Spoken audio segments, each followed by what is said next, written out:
Hello guys, welcome to my channel Tumpa's কিচেনে। তোমাদের জানে অনেক অনেক স্বাগত।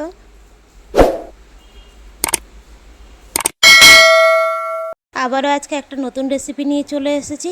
তো এখানে দেখো, আমি এখানে কড়াইতে সর্ষের তেল দিয়ে দিলাম। তো তেলটাকে গরম হতে দেবো।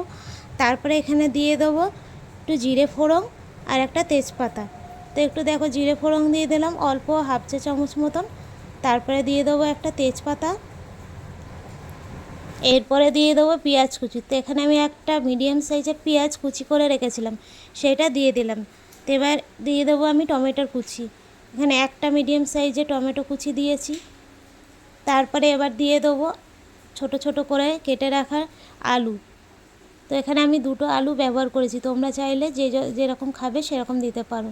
তারপরে হালকা একটু নুন দিয়ে এটাকে একটু ভাজা ভাজা করে নেব, যাতে যতক্ষণ একটু সেদ্ধ না হয়ে যায়।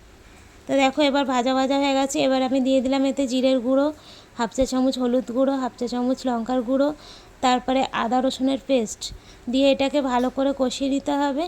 তারপরে দিয়ে দিলাম এখানে মাছের তেল। তো এখানে কাতলা মাছের তেল ব্যবহার করেছি, তোমরা যেই তেল পাবে সেই তেলই ব্যবহার করতে পারো। তো দিয়ে এটাকে ভালো করে কষিয়ে নেব। এবার মশলাটা কষানো হয়ে গেলে তারপরে এটাকে ঢাকা দিয়ে আমি 10 মিনিটের জন্য হতে দেবো, যতক্ষণ না আলুটা একটু সিদ্ধ হয়ে যাচ্ছে।